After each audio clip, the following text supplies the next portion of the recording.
Challenge Maran et l'US Ivry, c'est une longue histoire. Ce tournoi international de handball a été créé il y a 33 ans. Il porte le nom d'un ancien maire de la ville et il a lieu chaque année au mois de janvier.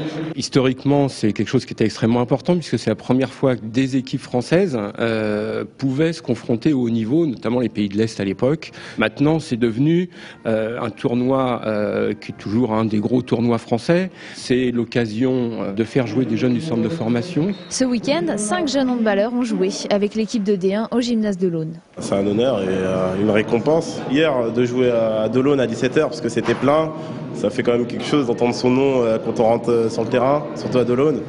Le succès auprès du public comme des équipes étrangères était pourtant incertain. Le Challenge Maran était en concurrence avec le tournoi Paris-Île-de-France qui se tenait aussi ce week-end à Bercy. Je trouve dommage que la Fédé ait décidé de placer son tournoi à ce moment-là. Il faut féliciter les organisateurs de l'US Ivry parce qu'ils ont dû bouleverser beaucoup de choses au programme. D'habitude, on ne joue pas à 9h le dimanche matin, on joue dans une autre salle.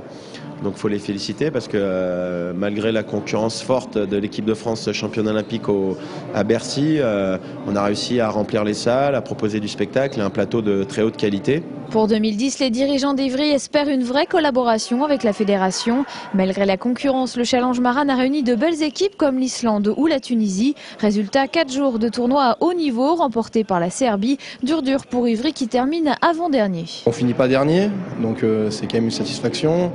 Et puis on a loupé notre match contre l'Islande, mais contre la Serbie qui est l'équipe la plus forte du groupe, on a montré un bon visage, même si on a perdu, on était un peu court physiquement.